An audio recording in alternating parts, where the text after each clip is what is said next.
Thanks for joining.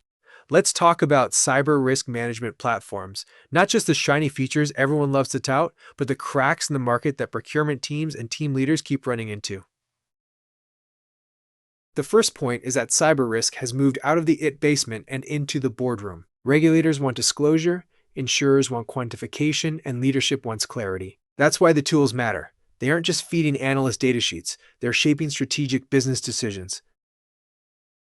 But the interesting thing is that most platforms are still built like silos. They're scorekeepers. They track vulnerabilities, issue reports, and maybe provide a shiny dashboard.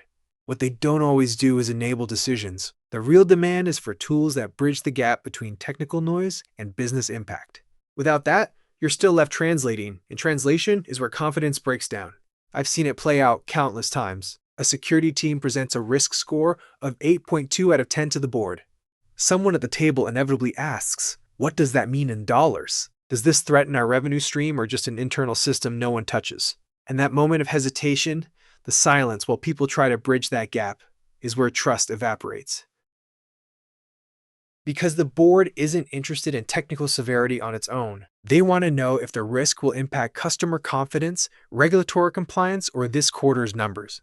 If a platform can't bridge that language divide, leadership tunes out. That's how you end up with teams working hard, reporting more, but ultimately influencing less. And then there's a deeper structural problem that doesn't get talked about enough: multi-tenancy. Most organizations today don't run as one clean entity. They're sprawling groups, subsidiaries, business units, acquisitions, and long unending vendor supply chains.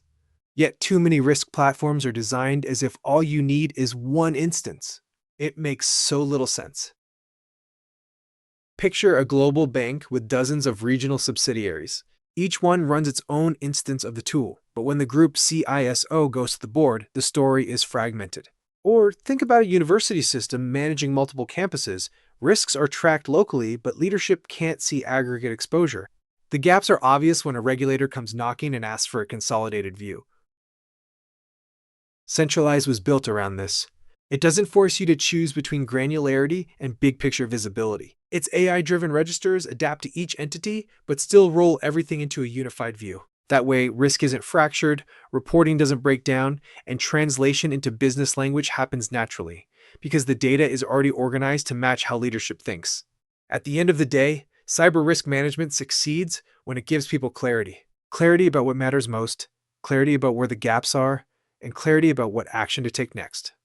That's the value leaders are looking for, because clarity is what drives resilience. Click on the links below to check out Centraleyes.